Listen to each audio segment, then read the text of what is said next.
Jai Satchidananda. I sat here because I thought Baiji is going to give satsang and I'm going to be translating. But I hear she's so good with her satsangs in English now, she doesn't need to be told by some people, no need for translation anymore. But she did say, sit here just in case she wants some words to be translated. So, but I didn't realize she's going to ask me to give satsang. So, one thing Baiji mentioned is when we do the kirtan, when we do what it means, and Jackie explained beautifully the chanting of the holy name, and when we are doing that from deep within, and when we go inside, when we chant, there is the devotional aspect. There's also the inner peace. You try to understand the Jai Satchidananda that we say when we greet each other. We've talked about this. Everybody here knows what Sat Chit Ananda means. Sat is truth or eternal. Chit is consciousness. Ananda is bliss. And this is the definition of God in the particularly in the great Vedas and the Indian scriptures. Now, I think it's a beautiful definition. First of all, it encompasses truth. What can God be other than truth or reality? Or in other words, Sat is also eternal, infinity. So everybody on this planet and the universe would agree that eternal, that God would be omnipresent, omnipotent. Another is consciousness. That's Chit. So not just being eternal, but there's an element of, there's more to than just energy and matter in Einstein's theory, E equals mc squared. But compared to the inert atoms, which is the atoms here in the chair, but what's inside us is conscious. So the difference between inert atoms, inert molecules, inert substances on this universe, and the conscious component, so that's what makes us as humans considered to be highly evolved beings. In the scriptures it says even the great highly evolved beings in other planets, including when you read the Mahabharata and the Ramayana, these are great epics. They have lots of wonderful stories about gods and goddesses and angels and demons and everything else. But even the great gods of different worlds want to come in a human form because of what we can experience in the human, as a human, in the human form, but we are spiritual beings. So we are spiritual beings going through a human journey. So our consciousness is what we experience. And I'm reading, thanks to Kim, Maharajji's book, Mind the Middleman. And it's absolutely, the title itself is beautiful, and it really has so many examples and meanings. I was talking to my sister, who's a psychiatrist in Washington, D.C. She works for the Department of Defense. So her role is to help the Department of Defense, the US Army, and all the defense soldiers in particular, who are coming back with PTSD, post-traumatic stress disorder. This is a major problem. In fact, I was hearing the news that even those that are doing the combat through the drones, the planes that they monitor, which is computers, and the drones, there's no personnel in there. The soldiers who are doing the simulation of the drones are having PTSD, even though they're not on the plane themselves. So it's a major problem for DoD as to how do we rehabilitate, how do we help our soldiers from PTSD. And she told me something fascinating, that now the DoD wants to look at meditation as to help PTSD. And she said there's some political influence as well, but it's there's most of you may have heard of Maharishi Mahesh Yogi and transcendental meditation. So this movement was about 30, 40 years ago in the United States and became very popular because of the Beatles. And the transcendental meditation, there's a university in Iowa that deals with meditation. They are probably one of the longest standing meditation groups that have done research in this topic for 40 years now.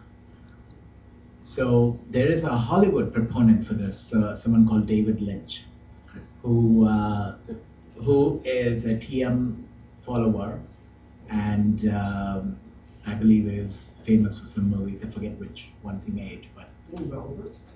Oh, is that right? Okay, that sounds fascinating. Elephant Man. The Elephant Man. Oh, okay.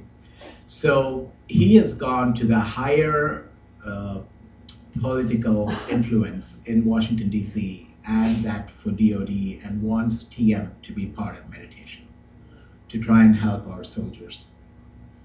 And of course, who lands in the picture while making policies is now my sister, because she is a psychiatrist and DoD hired her specifically in DC to help with PTSD, and she's highly published. She trained at Yale and at NIH, and so she's very understands PTSD. And here comes this someone who's familiar with meditation aspect, spirituality aspect as well. And so she is now looking at alternative options, not just TM. What are the other ways? Is because TM makes everyone polarized towards TM. And while I think the concept is great, it also costs the DoD time and money to train TM teachers and send them to the soldiers and teach them the transcendental meditation techniques. So the other aspects that she is now talking is another is something called mantra repetition. And there is someone from southern part of India called Eknath Ishwaran, who he's no longer physically alive. He just died a few years ago in his 90s. But he has a proposal out that they have teachers that can teach the soldiers mantra.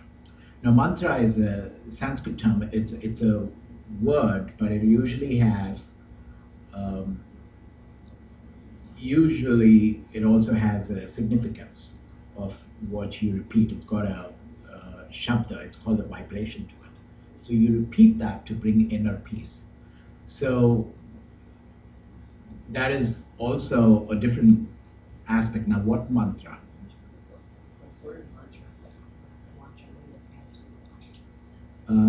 Baiji, mantra, Sanskrit, how do you explain? Mantra means मन को एकाग्र करता है वो मंत्र है। जो मंत्र मन को एकाग्रता करता है, मन को प्योर बनाता है। So एकाग्र करना क्या? It means collects, concentrate. So man is mind.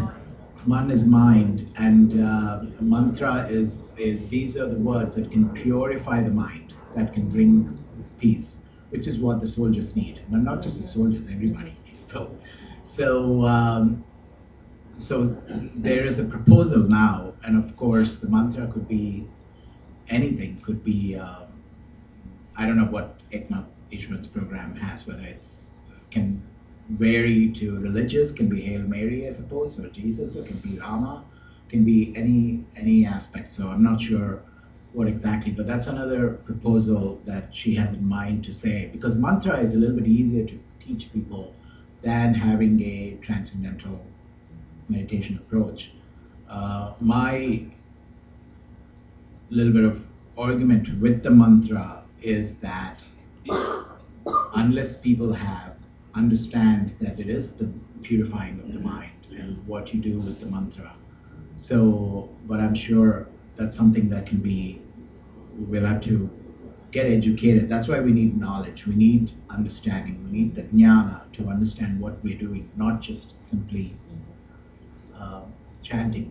It reminds me of in the book, Mind the Middleman, Maharaji gives two great examples. One is he finds a man who's chanting the mantra, and so he asks him, "What are you chanting?" And he says, "Goda." I'm repeating Goda, Goda, Goda. And so Maharaji says, Gada means means donkey. donkey. Yeah. So But American don't know about Gada. so Somebody's giving them. so somebody said Gada, and this person started chanting Gada. And in the Hindi language, it means donkey. So and in the book, it says that we also have to have knowledge of what we're doing and not just chanting a specific, repeating a specific word, because literally this man is saying donkey, donkey, and he's going to be purified. And another example is this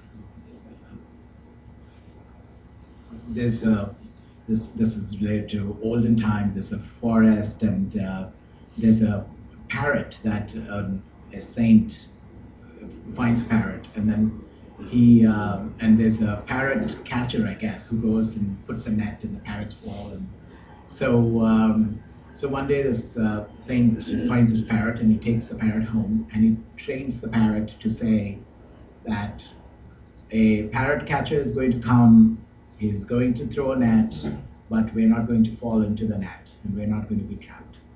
And so that's what the parrot is taught to chant. And so the saint releases the parrot back into the woods. So the parrot goes and finds its fellow parrots and teaches all the parrots how to repeat, saying, "Parrot catcher will come one day, he's going to throw a net, but we're not going to fall into it, and he won't be able to catch us." So, and all the parrots know how to chant and repeat this. And so there's this parrot catcher who goes to catch and hears all these parrots repeating this, and he thinks, "Oh darn, what's happened? So we're going to my livelihood now." So he feels very sad, and then he's walking past, and the saint catches him and says, "You look very sad, what's the matter?" And he says, "Well, all these parrots are repeating this, so I don't know about my livelihood." And he says, "Well, why don't you go back there and throw your net and see what happens?" So he goes, and then he throws the net, and all these parrots, while chanting that parrot catcher will come, we won't fall into the net, chanting and repeating, they'll still fall into the net. And then he's able to catch the parrots.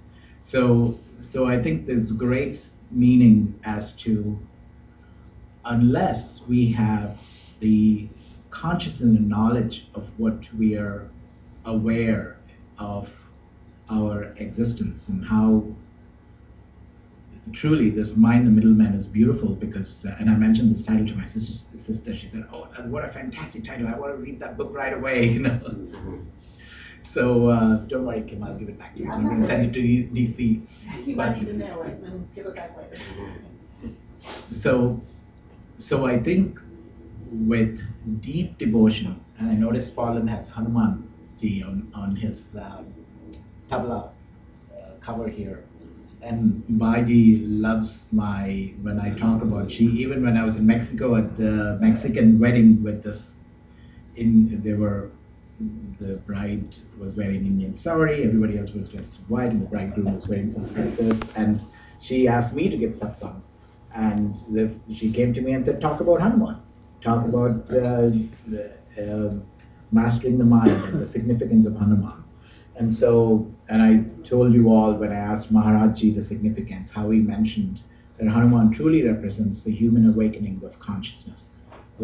Being the monkey stage, which is right before us, and Hanuman truly was awakened consciousness and with true single devotion to Ram, and was able to do every activity with this unselfish way, and he was successful because his goal was not about himself but was with the pure devotion to Rama.